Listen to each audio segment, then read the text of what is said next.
Assalamualaikum warahmatullahi wabarakatuh.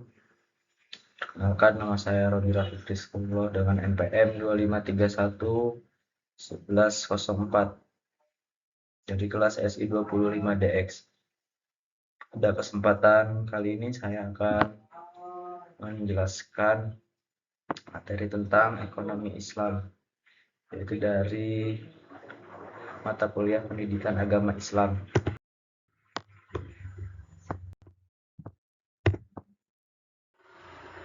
Pengertian ekonomi Islam. Ekonomi Islam adalah suatu cabang ilmu pengetahuan yang berupaya untuk memandang, menganalisis, dan akhirnya menyelesaikan permasalahan ekonomi dengan cara Islam. Cara-cara yang didasarkan atas ajaran Islam, yaitu berlandaskan Al-Quran dan Sunnah Nabi. Selanjutnya, tujuan ekonomi Islam. Yang pertama, meningkatkan ekonomi lebih makmur. Kedua, menciptakan ekonomi yang adil dan merata. Yang ketiga, mewujudkan perekonomian yang stabil. Yang keempat, mewujudkan perekonomian yang serasi. Yang kelima, mewujudkan perekonomian yang menjamin kemerdekaan produksi. Dan yang terakhir, menciptakan ekonomi umat yang mandiri. Selanjutnya yaitu prinsip atau nilai dasar ekonomi Islam. Ada tauhid, keadilan, kenabian, dan ma'ad atau hasil. Selanjutnya ada sidik atau jujur, amanah, fatonah, dan tablik. Selanjutnya lembaga-lembaga ekonomi Islam di Indonesia. Ada Bank Umum Syariah, Asuransi Syariah, Lembaga Gadai, BMT atau Baitul Ma'ad wa Tamhir, dan yang terakhir ada Pasar Modal Syariah. Selanjutnya perbankan syariah. Perbankan syariah ada Bank Syariah, Bank Umum Syariah, Bank Pembiayaan Rakyat Syariah, Bank Umum Konvensional, Unit Usaha Syariah, dan Sistem Konvensi. Pengertian Bank Syariah.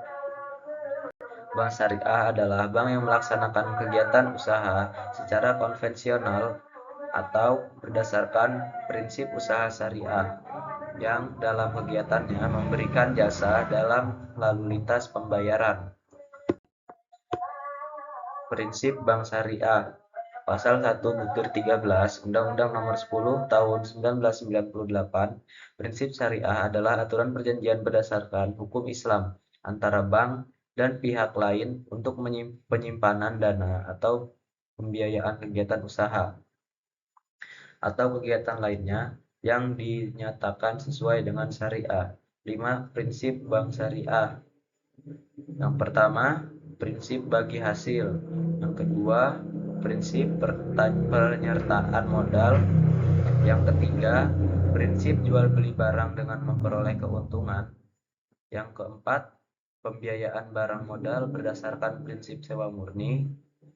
Dan yang terakhir, pilihan pemindahan kepemilikan atas barang yang disewa. Selanjutnya, peran Bank Syariah. Bank Syariah turut berperan dalam menunjang pembangunan ekonomi bangsa Indonesia, terutama melalui upaya peningkatan peranan pengusaha Muslim dalam perekonomian nasional dan bertindak sebagai katalisator sebagai pengembangan lembaga-lembaga keuangan syariah di Indonesia. Lalu fungsi Bank Syariah. Yang pertama, manajer investasi.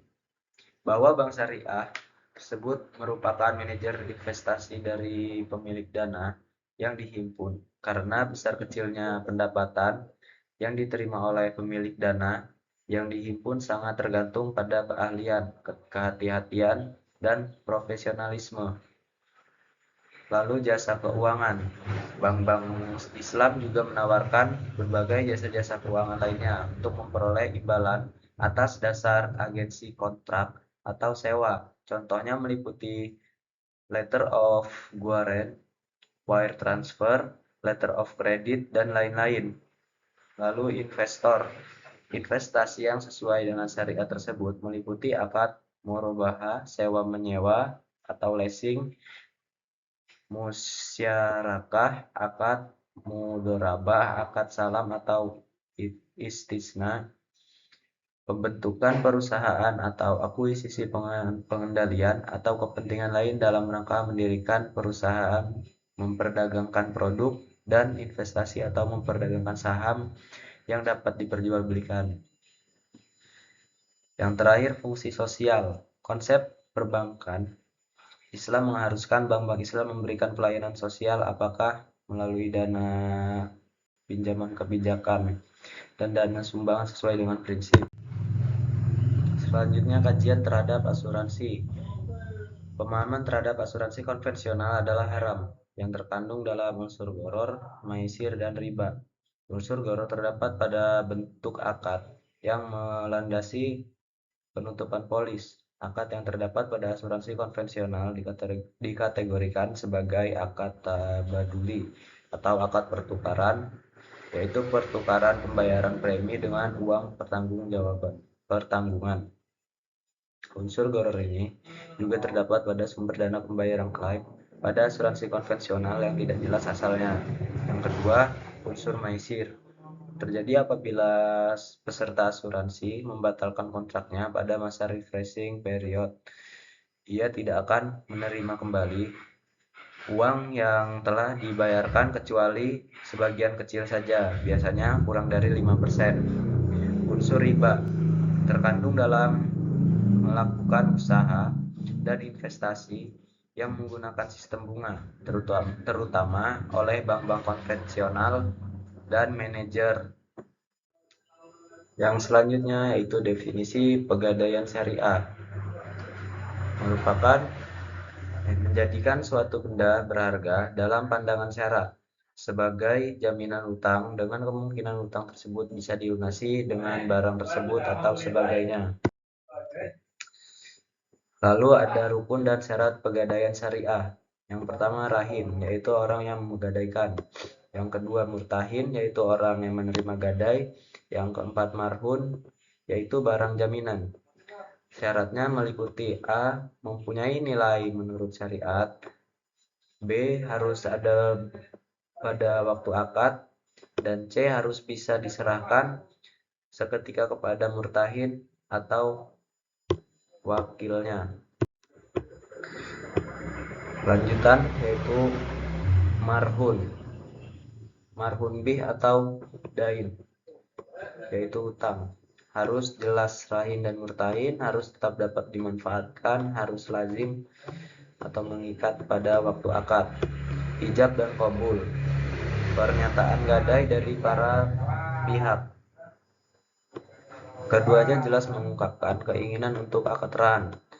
Kesesuaian qabul dengan ijab, masing-masing orang berhak mengetahui maksud lawannya. Dan yang terakhir, persambungan qabul dengan ijab dalam majelis. Selanjutnya, pengertian baitul mal wa tamwil. Menurut Hosen dan Hasan Ali, BMT adalah lembaga keuangan mikro yang dioperasikan dengan prinsip bagi hasil syariah, menumbuh kembangkan bisnis atau mikro dan kecil dalam rangka mengangkat derajat dan martabat serta membela kepentingan kaum fakir miskin, ditumbuhkan atas dasar prakarsa dan modal awal dari tokoh-tokoh masyarakat setempat dengan berlandaskan pada sistem ekonomi yang salam, yaitu keselamatan, berintikan keadilan, kedamaian, dan kesejahteraan. Menurut Heri Sudarsono 2007, BMT yaitu lembaga yang mengarah pada usaha-usaha pengumpulan dan penyaluran dana yang non-profit seperti halnya zakat, infak, dan sodako. Fungsi BMT yaitu baitul ma'al atau bait rumah ma'al harta, menerima titipan dana zakat, infak, dan sodako serta mengoptimalkan distribusinya sesuai dengan peraturan dan amanahnya. Baitul tamwil. Bait adalah rumah, at-tamwil adalah pengembangan harta. melakukan kegiatan pengembangan usaha produktif, dan investasi dalam meningkatkan kualitas ekonomi perusahaan mikro dan kecil, terutama dengan mendorong kegiatan menabung dan menunjang pembiayaan kegiatan ekonomi. Selanjutnya, dasar hukum BMT. Dalil Al-Quran Surat At-Taubah ayat 60 dan 103 yang menjelaskan tentang perintah berzakat, di mana pada zaman Rasulullah Baitul Ma'al didirikan dengan fungsi untuk menyimpan uang-uang zakat dan lainnya. Dalil Al-Quran Surat Al-Baqarah ayat 275 sampai 280. Konsep dasar pasar modal syariah. Al-Quran dan Sunnah. Syariah hukum dan aturan yang berisi perintah dan larangan dan ditetapkan oleh Allah Subhanahu wa taala kepada hambanya. Fikih penafsiran ulama terhadap syariah. Yang pertama ada ibadah manusia dan Allah pencipta. Semua tidak boleh dilakukan kecuali ada perintah atau ketentuannya. Yang kedua muamalah manusia dan manusia lain. Semua boleh dilakukan kecuali jelas ada larangannya. Prinsip syariah di pasar modal. Selanjutnya prinsip pasar modal syariah. Yang pertama, pembiayaan dan investasi pada aset atau kegiatan usaha yang halal, spesifik dan bermanfaat dan dilakukan dengan bagi hasil. Yang kedua, uang adalah alat bantu pertukaran nilai. Pemilik harta menerima bagi hasil dari manfaat yang timbul dari kegiatan usaha, maka pembiayaan dan investasi harus pada mata uang yang sama dengan pembukuan kegiatan usaha. Akad yang terjadi antara pemilik harta atau investor dengan pemilik usaha atau emiten dan tindakan maupun informasi yang diberikan pemilik usaha serta mekanisme pasar, bursa, dan self-regulation organisasional lainnya. Tidak boleh menimbulkan keraguan yang menyebabkan kerugian. Yang keempat, investor dan emiten tidak boleh mengambil resiko melebihi kemampuan masyir yang dapat menimbulkan kerugian yang sebenarnya dapat dihindari. Yang terakhir, investor, emiten maupun bursa, dan self-regulating in organization lainnya tidak boleh melakukan hal-hal yang menyebabkan gangguan yang disengaja atau mekanisme pasar baik dari segi penawaran atau supply maupun dari segi permintaan atau demand. Sekian penjelasan materi dari saya. Kurang lebihnya saya mohon maaf. Saya akhiri. Wassalamualaikum warahmatullahi wabarakatuh.